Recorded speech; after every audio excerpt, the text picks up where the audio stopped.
இந்த ஞாயிற்றுக்கிழமைக்கான நற்செய்தி வாசகம் அன்பார்ந்த சகோதர சகோதரிகளே, யோவான் நற்செய்தி 4ஆம் அதிகாரத்தில் இருந்து எடுக்கப்பட்ட பகுதியிலிருந்து வாசிக்க கேட்கின்றோம். இந்த பகுதியை நாங்கள் புரிந்து கொள்வதற்கு ஒரு அணுகுமுறை. யோவான் நற்செய்தி 7ஆம் அதிகாரம் 37-39 நாங்கள் காணக்கூடிய ஒரு நிகழ்வு. இயேசு யூதர்களுடைய கூடார திருவிழா அன்று, the feast of tabernacle, the sukkot என்று சொல்கின்ற அந்த திருவிழாவின் பொழுது ஜெருசலேம் ஆலய வாயிலில் நின்று அவருடைய அந்த கதறல், எவரேனும் தாகமாய் இருந்தால் என்னிடம் வரட்டும், என்னிடம் நம்பிக்கை கொள்வோர் என்னிடம் பருகட்டும் என்பார்களே. இந்த கூடார திருவிழாவினுடைய பின்னணியை நாங்கள் பார்த்தோம் என்று சொன்னால், இஸ்ரேல் மக்கள் பாலை நிலத்தில் கூடாரங்களில் தங்கி இருந்ததை நினைவு கூறும் ஒரு வாரம் 7 நாட்கள் அவர்கள் கொண்டாடிய ஒரு திருவிழா. இந்த திருவிழாவின் மிக முக்கியமான சடங்கு தண்ணீர் ஊற்றுதல் என்று சொல்லுகின்ற ஒரு சடங்கு. இந்த சடங்கு எப்படியாக அவர்கள் கொண்டாடினார்கள் என்று சொன்னால், திருவிழாவின் ஒவ்வொரு நாளும் தலைமை குரு சீலோவாம் குளத்திலிருந்து ஒரு தங்க குடத்தில் தண்ணீரை எடுத்து வந்து ஜெருசலேம் ஆலயத்தின் பலிப்பீடத்தின் மீது ஊற்றுவார். இதனுடைய நோக்கம் இது 2 விடயங்களை குறித்து நிற்கிறது. முதலாவதாக, இன்றைய முதலாவது வாசகத்திலே நாங்கள் வாசிக்க கேட்ட அந்த அனுபவத்தை நினைவு கூர்ந்து, ஓரேபு மலையிலே கடவுள் பாறையில் இருந்து தண்ணீர் தந்து தாகம் தீர்த்ததை நினைவு கூறுவதற்காகவும், இரண்டாவதாக எதிர்காலத்திலே மெசியா வரும் பொழுது வாழ்வு தரும் தண்ணீர் அதை தருவார் என்கின்றதே எசேக்கியேல் மற்றும் சக்கரியா இறைவாக்கினர்களுடைய வாக்குறுதியை வேண்டிக் கொண்டு செய்கின்ற ஒரு சடங்கு முறை. ஆகவே இந்த திருவிழாவின் 7ஆம் நாளிலே, அதாவது மகா ஓசானா என்று சொல்லக்கூடிய the last and the greatest day என்று அழைக்கப்படுகின்ற அந்த நாளிலே, குருக்கள் பலிப்பீடத்தை 7 முறை சுற்றி வந்து தாகத்தோடு அன்றைய நாளிலே மழைக்காகவும் மீட்புக்காகவும் வேண்டுவார்கள். அந்த நாளிலே ஆண்டவர் இயேசுவினுடைய கதறல், அந்த தருணம் மிக மிக முக்கியமானது, ஆழமான அந்த உச்சக்கட்ட மௌனத்தில் இயேசு எழுந்து நின்று கதறுகிறார். He cried out, உள்ளத்திலிருந்து கதறுகின்றார் என்று சொல்லி, எவரேனும் தாகமாய் இருந்தால் என்னிடம் வரட்டும், என்னிடம் நம்பிக்கை கொள்வோர் குடிக்கட்டும். இதனுடைய பொருள், நீங்கள் ஒரு தங்க குளத்து தண்ணீரை எடுத்து வந்து பலிப்பீடத்தில் ஊற்றுகின்றீர்கள், ஆனால் அந்த சடங்கு சுட்டி காட்டுகின்ற உண்மையான பாறை நானே, பழைய ஏற்பாட்டின் ஒரேபு பாறை நானே, உங்கள் ஆன்மீக தாகத்தை தீர்க்கும் உண்மையான பலிப்பிடம் நானே என்று இயேசு வெளிப்படையாகவே பிரகடனம் செய்கிறார். அன்பார்ந்தவர்களே, தண்ணீர் எதை குறிக்கிறது? யோவான் நற்செய்தி 7:39 இதற்கான தெளிவான விளக்கம் உள்ளது. தமீது நம்பிக்கை கொண்டோர் பெறப்போகும் தூய ஆவியை குறித்தே அவர் இவ்வாறு சொன்னார் என்று சொல்லி அந்த வார்த்தை எங்களுக்கு தெளிவுபடுத்துகிறது. ஆகவே அந்த தண்ணீர் தூய ஆவியை குறிக்கின்றது. அந்த பாறை ஆண்டவர் இயேசு, அந்த பாறையில் இருந்து வந்த தண்ணீர் தூய ஆவியை குறித்து நிற்கிறது. சமாரிய பெண்ணிடம் பொங்கி எழும் ஊற்று என்று இயேசு சொன்னது, இங்கே வாழ்வு தரும் தண்ணீர் என்று ஆண்டவர் இயேசு சொல்வதும் தூய ஆவியானவரையை குறித்து நிற்கிறது. அன்பானவர்களே, இன்றைய நற்செய்தி வாசகத்தை சற்று ஆராய்ந்து பார்த்தோம் என்று சொன்னால், வரலாற்று ரீதியாக யூதர் சமாரியரிடையே இருந்த அந்த பகை, இதற்கான காரணம் கிறிஸ்துவுக்கு முன் 722 அசீரியர்கள் சமாரியாவை கைப்பற்றிய பொழுது அங்கிருந்த யூதர்கள் பிற இனத்தவரோடு கலந்தனர். இதனால் ஜெருசலேம் யூதர்கள் இவர்களை தூய்மையற்றவர்கள் என்று மிக இழிவாக கருதினார்கள். இஸ்ரேலின் 12 கோத்திரங்கள் பிரிந்த பொழுது வட பகுதிக்கு, வட நாட்டிற்கு சமாரியா தலைநகராக இருந்தது. கிறிஸ்து 722 அசீரியர்கள் இதை கைப்பற்றி யூதர்களை பிற இனத்தவரோடு கலக்கச் செய்தனர். ஆகவே இந்த சமாரியர்கள் கலப்பு இனத்தவர்கள் என்று சொல்லி யூதர்களால் வெறுக்கப்பட்டார்கள். என்பவர்களே, இயேசு ஆண்டவருடைய இந்த பயணத்தின் திசை யோவான் நற்செய்தி 4ஆம் அதிகாரத்தின்படி இயேசு ஜெருசலேமில் இருந்து கலிலேயாவை நோக்கி வடக்கை நோக்கி சென்று கொண்டிருக்கின்றார். அவர் யூதேயாவை விட்டு வெளியேறி மீண்டும் கலிலேயாவுக்கு செல்கின்ற வழியிலே அவர் சமாரியா வழியாக செல்ல வேண்டி இருந்தது. இது செல்ல வேண்டி இருந்தது என்பது புதுமையான ஒரு வார்த்தை. ஏனென்று சொன்னால், வலிமையாக யூதர்கள் இந்த வழியை தவிர்ப்பார்கள்.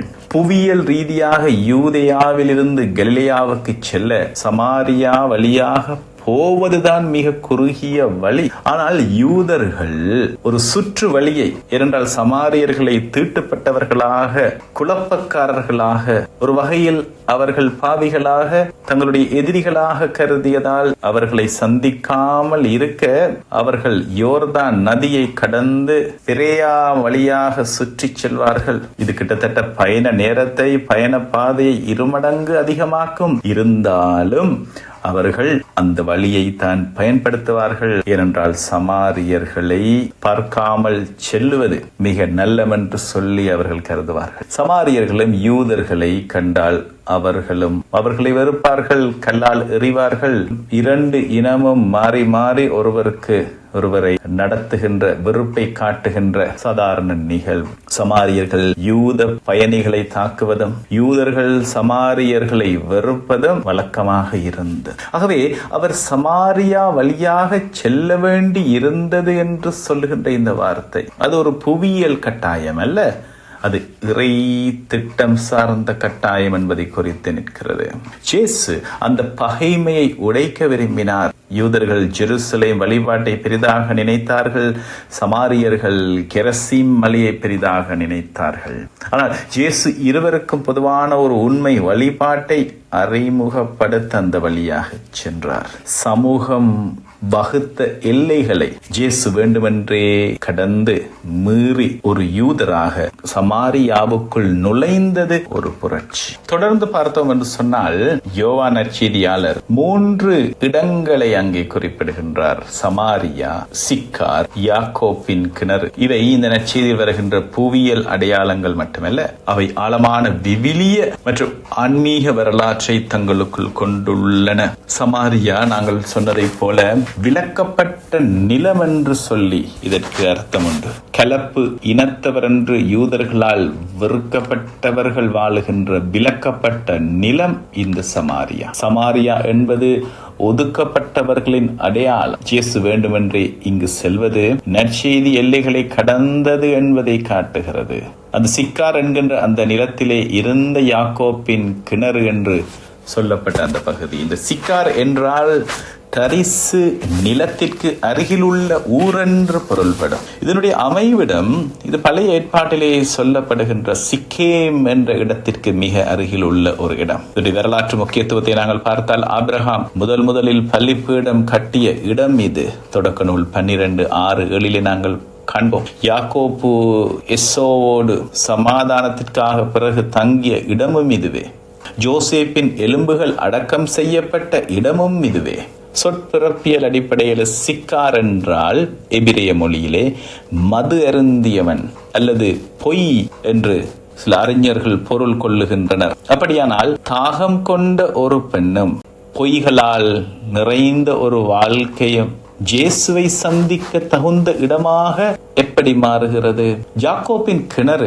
விவிலியத்தில் இந்த கிணற்றை பற்றி பழைய ஏற்பாட்டில் நேரடியாக எதுவும் சொல்லப்படவில்லை என்றாலும், யாக்கோப்பு இந்த நிலத்தை வாங்கினார் என்று குறிப்பிடப்பட்டுள்ளது. தொடக்க நூல் 33:18-20. இது சுமார் 100 அடி ஆழம் கொண்டது. அவை இந்த கிணறு இஸ்ரேலின் வேர்களை குறிக்கிறது. அந்த பெண் தந்தை யாக்கோப்பை விட நீர் பெரியவரோ என்று கேட்பதன் மூலம் தமது பாரம்பரியத்தை பிடித்து தொங்குகிறாள். ஆனால் அந்த கிணறு ஆழமானது என்று அந்த பெண் கூறுகிறாள். மனிதன் எவ்வளவுதான் ஆழமாக தோண்டினாலும் முயற்சித்தாலும் அது தற்காலிக தாகத்தையே தீர்க்கும். கிணற்று நீர் என்பது நிலத்தடியில் கசிந்து தேங்கி நிற்பது. ஆனால் இயேசு ஆண்டவர் தருவதோ அது ஊற்று. இது தானாகவே பொங்கி எழுந்து வருவது என்பவர்கள் இது சமாரிய பெண்ணின் பின்னணியை சற்று புரிந்து கொள்வது, ஏன் இயேசு அவளுக்காக காத்திருந்தார் என்பதன் ஆழத்தை நமக்கு உணர்த்தும். அவளுடைய பின்னணி சமூக, மத, தனிப்பட்ட வாழ்க்கை ரீதியிலே அந்த மோயிசனை போல ஒரு எரிந்து போன, ஒரு சாம்பலாகி போன, எல்லா விதமான நம்பிக்கைகளும் இழந்து ஒதுக்கப்பட்ட நிலையில் இருக்கிற ஒரு பெண்ணினுடைய ஒரு வாழ்வினுடைய நிலை. அவள் ஒதுக்கப்பட்டவளாக இருந்ததால், சமூகத்தால் ஒதுக்கப்பட்டவளாக, சோஷியல் அவுட்காஸ்டாக இருந்ததால், அவள் தண்ணீர் எடுக்க வந்த நேரம் அதற்கு ஒரு சாட்சி. நண்பகல், மதியம். பொதுவாக பெண்கள் அந்த பகுதியிலே குழுவாக சேர்ந்து காலையிலோ அல்லது மாலையிலோ தான் கிணற்றிற்கு வருவார்கள். ஆனால் அவள் நண்பகலில் தனியாக வந்தது மற்ற பெண்களின் கேலி பேச்சுக்களையும் ஏளன பார்வைகளையும் தவிர்ப்பதற்காகவே. அவள் தன் சொந்த ஊரிலேயே ஒரு அந்நியராக வாழ்ந்தாள், ஒதுக்கப்பட்டவளாக வாழ்ந்தாள். ஒரு யூத ஆணும், அதிலும் ஒரு போதகரும் பொது இடத்தில் ஒரு பெண்ணோடு பேசுவது அக்கால வழக்கத்திற்கு மாறானது. அதிலும் அவள் ஒரு சமாரிய பெண். யூதர்கள் சமாரியர்களை தீட்டுப்பட்டவர்களாக கருதினார்கள். அவர்களே தனிப்பட்ட வாழ்க்கை, அந்த வாழ்க்கையில் அவள் அனுபவித்திருந்த வேதனைகள், அவளுடைய உடைந்த உறவுகள், உடைந்த உள்ளம், அது தந்த வேதனை, அந்த உடைவுகள் ஏராளம் ஏராளம்.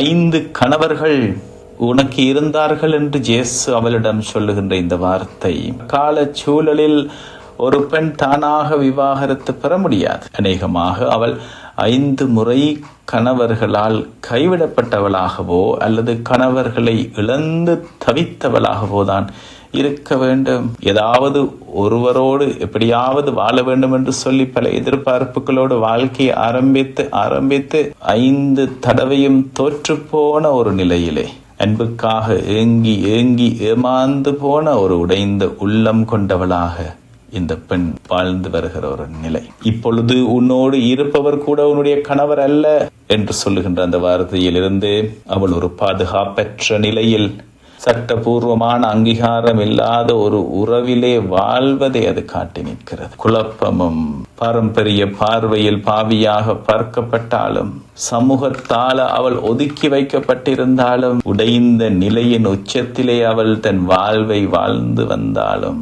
அவளை தேடி ஆண்டவர் இயேசு நடந்து வந்து அவளுக்காக காத்திருக்கின்ற அந்த நிலை, அவர் சமாரியா ஊடாக செல்ல வேண்டி இருந்தது என்பது வேறு எந்த காரணமும் அல்ல.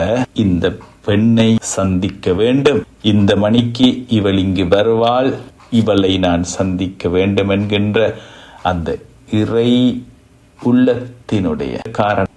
நீங்கள் ஒரேபு மலையை நோக்கி வரும் பொழுது அங்கே உங்களுக்காக நான் காத்திருப்பேன் என்று சொன்ன அந்த ஆண்டவர், பாவிகளை தேடி சென்ற அந்த கால்கள், காணாமல் போன அந்த ஆட்டை தேடி சென்ற அந்த கால்கள், ஊதாரி மகன் திரும்பி வரும் பொழுது அவனை ஓடி சென்ற அந்த கால்கள் இந்த சமாரியா பாலைவனமூடாக நடந்து வந்து அந்த கொதிக்கின்ற வெயிலிலும் அந்த கிணற்றடி அடியிலே இந்த பெண்ணின் வருகைக்காக காத்திருக்கின்றார்.